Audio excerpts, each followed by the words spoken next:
Europe 1 Soir. 19h, 21h, Pierre de Villeneuve. Et en ce 13 novembre, nous sommes avec bien sûr Catherine Ney et Antonin André pour m'accompagner jusqu'à 20h. Premier invité pour ce 13 novembre 2025, 10 ans après les attentats. Arthur Desnouveau, bonsoir. Bonsoir. Merci d'être avec nous. Vous êtes justement au milieu des cérémonies, place Saint-Gervais dans le 4e arrondissement de Paris.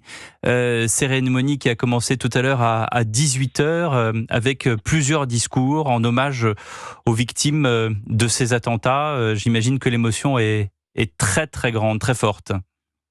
L'émotion est immense. On a beau s'y préparer, on a beau l'avoir déjà fait, on n'est jamais prêt. On n'est jamais prêt, et quand il s'agit de prendre la parole pour évoquer ces 132 morts, ces centaines de blessés et ces attentats qui ont meurtri la France, la gorge se serre forcément. Il y a toutes ces familles dans la tribune. Vous les regardez quand vous faites votre discours. Et le plus difficile, c'est que les larmes ne vous montent pas aux yeux. Vous présidez Life for Paris, j'ai oublié de le mentionner. En effet, toutes ces familles des victimes qui sont là et des victimes elles-mêmes, on les a vues, ces victimes, à travers différents reportages. Il y en a qui s'en sortent pas, tout simplement.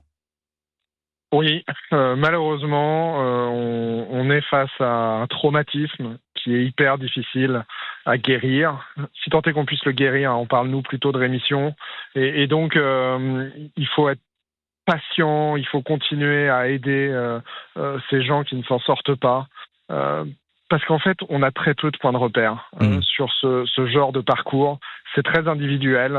L'idée, c'est d'être bienveillant, de laisser aux gens le temps de se reconstruire et de leur en donner au maximum les moyens, mais vraiment sans garantie de succès. Les hommages ont commencé tôt ce matin, dès 11h30 avec le Stade de France et à Saint-Denis. Ça s'est ensuite continué devant les terrasses du Petit Cambodge, du Carillon. Il y a eu bien sûr l'hommage au Bataclan en début d'après-midi. Et puis là, ça se termine dans ce nouveau jardin mémoriel, ce lieu. Expliquez-nous, Arthur Desnouveau, pourquoi est-ce qu'il est important ?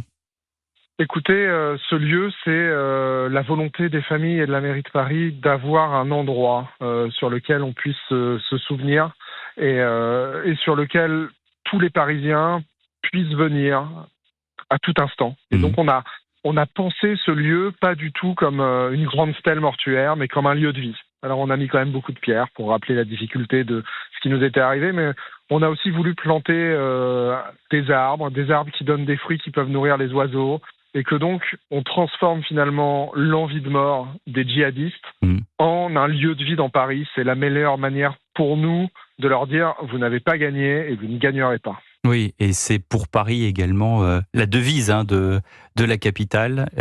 Il faut toujours vaincre la mort et surtout cette mort qui devient la vie. Quand vous entendez les discours des politiques, du chef de l'État, de la maire de Paris, est-ce que, c'est un peu provoquant comme question, mais est-ce que vous sentez de l'empathie ? Est-ce que vous sentez de la vérité ? Ou est-ce que c'est un discours pour un discours, Arthur Desnouveau ? Écoutez, la maire de Paris nous accompagne, j'allais dire au quotidien. C'est pas vrai, mais presque depuis 10 ans. Et je sais l'émotion qui est la sienne. Et je sais qu'elle a vraiment rencontré toutes les victimes au cours de ces 10 ans. Donc, j'ai aucun doute sur son émotion. Le chef de l'État, la question est différente, mais aussi parce que son rôle est différent. Ce que j'entends, en tout cas, dans le discours là, c'est quand même un sens. C'est quand même de dire que ce qui nous est arrivé est complètement anormal, mais que la France doit s'en relever, que la France doit faire face. Et c'était beaucoup plus ça que de l'émotion que j'attendais d'Emmanuel Macron. Donc le discours me va. Je crois que justement, il faut que le seul registre de l'émotion n'étouffe pas toute réflexion, toute quête de sens. Les tentatives d'attentats sont quotidiennes, les services de renseignement sont sur les dents pour déjouer des attentats quasiment quotidiennement aujourd'hui en France. Est-ce que d'abord ça vous étonne ? Est-ce que ensuite vous vous sentez protégé dans cette France qui lutte contre l'islamisme radical, le terrorisme islamiste ? Est-ce que vous vous sentez protégé aujourd'hui, Arthur Desnouveau, et au nom bien sûr des victimes ? Écoutez, je crois que nous, les victimes, on partage quand même l'idée que oui, la sécurité a progressé depuis le 13 novembre 2015. Comme vous le dites, on interrompt beaucoup de projets et on les interrompt assez tôt. Ce qui fait quand même que le terrorisme tue beaucoup moins. Et donc, on a l'impression que la réorganisation des services de renseignement, la possibilité pour la justice d'en faire plus avec la police, fonctionne. En revanche, On a aussi l'impression de voir une forme de résignation, c'est-à-dire que parce qu'on sait traiter le symptôme qu'est l'attentat, on ne traite pas la maladie, le vrai cancer de cette propagande islamiste qui arrive à toucher nos jeunes sans même qu'ils quittent le territoire français.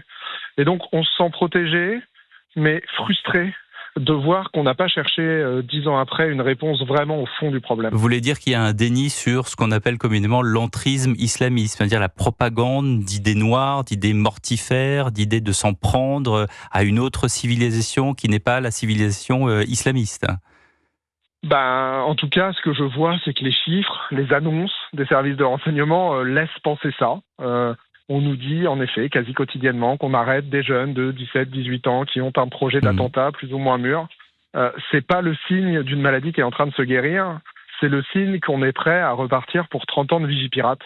Et ça, c'est quand même d'une tristesse, je trouve, infinie.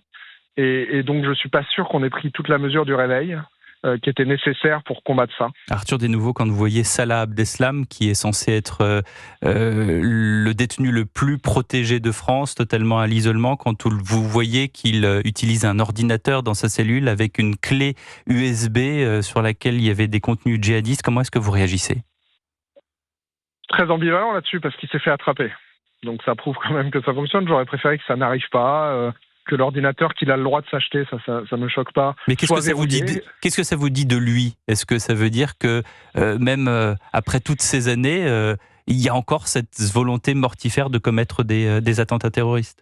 J'ai beaucoup de mal à dire si c'est une volonté mortifère ou si c'est un besoin de se raccrocher à l'idéologie djihadiste. Ce que nous avait dit le psychiatre à l'audience, c'est que Salah Abdeslam ne survivait probablement que parce que l'idéologie djihadiste l'empêchait de penser à ce qu'il avait commis. Et qu'il risquait un effondrement complet. Donc moi j'ai plutôt l'impression qu'il se rattache à un passé qui n'est plus. On a écrasé Daesh et il a quand même encore besoin d'aller se mettre de la propagande devant les yeux pour réussir à vivre. Et donc je vois pas du tout ça comme une victoire pour lui, mais plutôt comme l'aveu d'une défaite. Et vous qui présidez Life for Paris, quand vous entendez qu'il veut rentrer en contact avec des victimes pour dans une démarche de justice restaurative, comment est-ce que vous réagissez ? Au procès, il y a déjà des victimes qui sont allées lui parler. Moi, je n'y suis pas allé à titre personnel, mais je lui ai parlé à la barre. Quelque part, il a répondu. Donc, l'idée que Salah Abdeslam puisse parler à des victimes qu'il voudrait me choque pas. Il y a assez peu de victimes qui sont intéressées, mais le reste des victimes leur dit, écoutez, si vous voulez tenter ça, pourquoi pas ? La vraie question, c'est qu'est-ce qu'on va faire de ça ? Quel est le sens ? Encore une fois, moi, quand j'entendais les djihadistes du box les plus endurcis, j'avais l'impression de parler à une idéologie plus qu'à des personnes.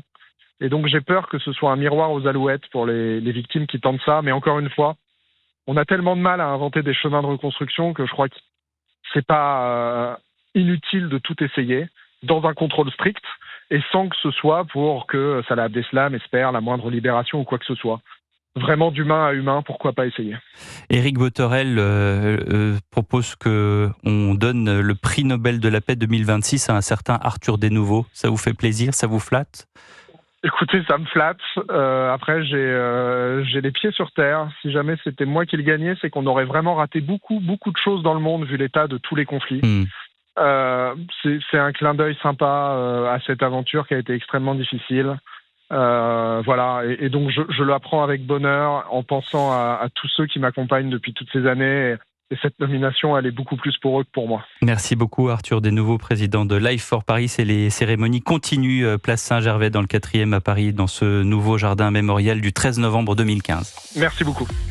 Et justement, Emmanuel Macron met en garde contre un djihadisme qui renaît sous une autre forme, insidieuse, moins détectable. La nation est garante que tout sera fait pour empêcher toute nouvelle attaque, dit le président Macron dans ce discours qu'il tient encore dans ce jardin mémorial